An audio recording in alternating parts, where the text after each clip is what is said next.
ochieng'. Luoro nitie ni ji 8 owito ngimagi e masira makoch mar apaya e chuny boma ma Migori. Brek malocho chele mane wuok Hispania kochomo Kisii nochot ma gari noweyo yo kendo tuomo ji, apiko kod geche mane nie ginga apaya. County Commissioner ma Migori Makwanjala oyango masira no kowacho ni ji 2 mane otuoma kendo olwar e aora ma Migori pod ok oyudi. Omedo ni ngima ji 3 nie kind Akuru ga Sumbi ka jomoko bende medo yudo thieth. Kaluwore gi joneno, dereva mar lori no nochako goyo hon kapod en kilomita 1 mabor kod boma no ka notemo keto sigla mondo ji owuogi e ndara. Pikipiki ni motuomo ka modhi. Gari oa malo, posta malo kucho keri bridge. Kochope bridge, ostuaji wane bridge kanyo. Maji 2 odonji pi.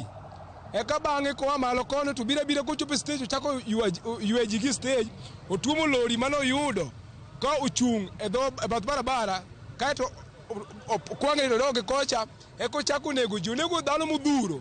Government mar sirkal mar Migori County kuom yie mare ni koyie to geche ma chunga do barabara kando koni gi koni gi pikipiki ma chung koni gi koni gimanye nafas moro maginyalo golo gie mondo ketgi site mondo mi barabara timang'o barabara dong'no malach.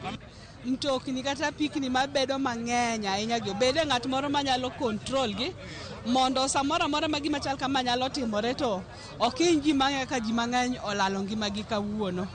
Watu hapo bridge tunaelezwa kwamba iligonga mama moja na kijana moja, ndiye kapita ikiwe na hood, na kufika hapo mbele ya stage ya Guardian ama hapo East Coach ndio iliweza kugonga trailer ambayo ilikuwa na mchanga na hiyo ikaanguka. This is a lori ambayo ni tipa, ilikuwa imebeba mchele. So hapo miili ya watu 7 imekimbizwa Migori mochari, na watu 3 walikuwa critical condition, walikimbizwa Migori Referral Hospital. Tulikuwa naona kama imelalia watu wengine wakati imeamushwa, lakini ile kitu tumepata baada ya kuamsha hii lori ni kwamba iko mtu mmoja mguu ndiye ilikuwa imekatika, iko hapo. Tulikuwa nafikiria ni mwili ya mtu, lakini tumepata ni mguu ya mtu ambaye ilikuwa imebaki hapo kwa.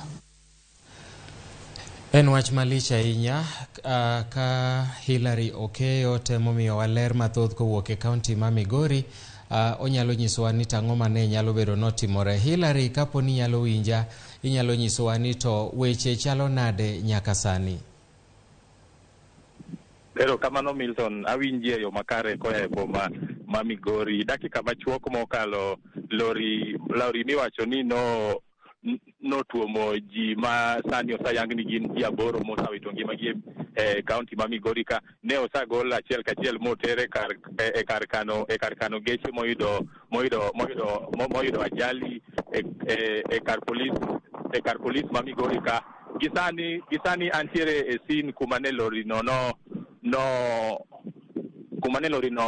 ninde mogik bang' ka dereva mane tayo gari nowuok kode kilomita achiel wanyalo wacho kilomita achiel kowuok kuma ne oyude accident kumoro ni chamkombe kidonje e boma ma Migori. Dereva ni notemo kar monyalo, kalure gi joneno, dereva ni notemo kar monyalo mar keto lori e ndara mondo mi masira makama kik timre, to nende ni lori ni ne ringe e speed mani malo kuma kane ochopo e bridge mar River Migori.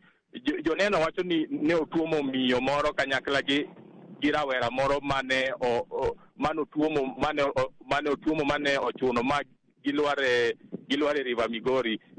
Gisani dakika machuok mowuoyo gi County Commander Makwanjala wacho ni chenro mar manyo miyo ni girawera mano tuomo nyumore River Migori pod ni mbele, ka giwacho ni luoro masani gin go en ni ka oni koth masani okwako gwenge mopogore e pacho kae nyalo chwe dakika kata seche moko mabiro mbele. Ginyalo bedo gi chandruok e yudo jok manolwar e pigi, ni samoro pi nyalo kawo gi ma tergi pi nyalo sombogi ma tergi kumoro mabor makoro ok nyal yudorie. Dakika mochuok mokalo gavana ma kaunti ma Migori Daktari Ochila Yako be waneno kodonjo ka mar kuyo gi joma noyudo lit ma kama. To jodak e kaunti ma Migori ose ahinya tend kaunti mare ni tend kaunti ge kata kaunti askaris gi dho ngere iwacho ni ok ti makare e boma ma Migori ka gilero ni geche masani bedo packed e genga apaya ma Migori ema samoro kelo masiche ema samoro kelo masiche makamagi. Pod wantie kaunti ma Migori kwaya ka to wadwa ni mondo wadwa dhi achiel kachiel nyaka osiptal ma Migori kuma wawinjo ni nyaka sani ji ariyo pod nitie osiptal ma pok gibedo referred e osiptal moro amora kane wacho ni lori ni ne otuomo gi marach magi inyalo kaw gi kama tergi e osiptal moro. Koro pod wan e kaunti ma Migori ka pod wago tach ka mar ng'eyo ni masira makama nyalo bedo ni okawo ngima mar ji adi. Masira makama e kaunti ma Migori inyalo geng'gi koluwo yo mane mondo mi joneno mane wawuoyo go wacho ni kata barabara kata ndara manie chuny ma Migori ni tin. Koro ne gikwayo tend kaunti ma Migori kolure gi Kenya National Highway Authority ka ginyalo ng'iyo kaka ginyalo medo ndara ni matin. Koro jodak ma kaunti ma Migori nyalo wuotho e yo makare kowuok e kaunti ma Migori kiwuok kata kidonjo e kaunti ma Migori. Pod wantie sin ka Milton samora ka in gi penjo pod awinji. An gi penjo, aneno ka nitie pichni manyiso ka jomoko nodich ka yako mwandu mag ochele kowuok e lorino. Be nitie chenro moro amora mar arita moket makare maneno ni chenro ma yako mwandu ok odhi nyime?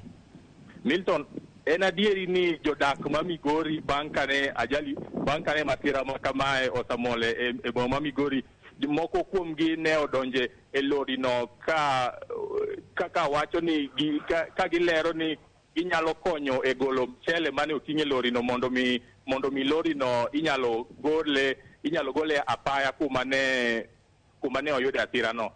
Kane owuoyo gi county commander ma Konjala nowacho ni jopiny nowuok oko kar rom gi mane afisas mage mag polise nok nyal geng'o gi kata restrain gi ni jopiny ne temo ka gima gidwaro konyo joma ohinyore apaya ma kamano, lakini chenro mane gino to ne gikawo kendo ne giyako mchele mane nie lorino. Koro county commander nowuoyo wachno kendo nokwero wachno ahinya kowacho ni ok en gima ber ka apaya ma kamagi ka masira ma kamagi nyalo yudore e boma ma Migori, kasto jopiny monego bed ni konyo obila e reso joma oyudore masira ma kamagi ema samoro donjo machak yak mwandu mane lorino oting'o, kane ilero ni lorini ne chano ni onego bed ni mwandu gi notero Isibania kind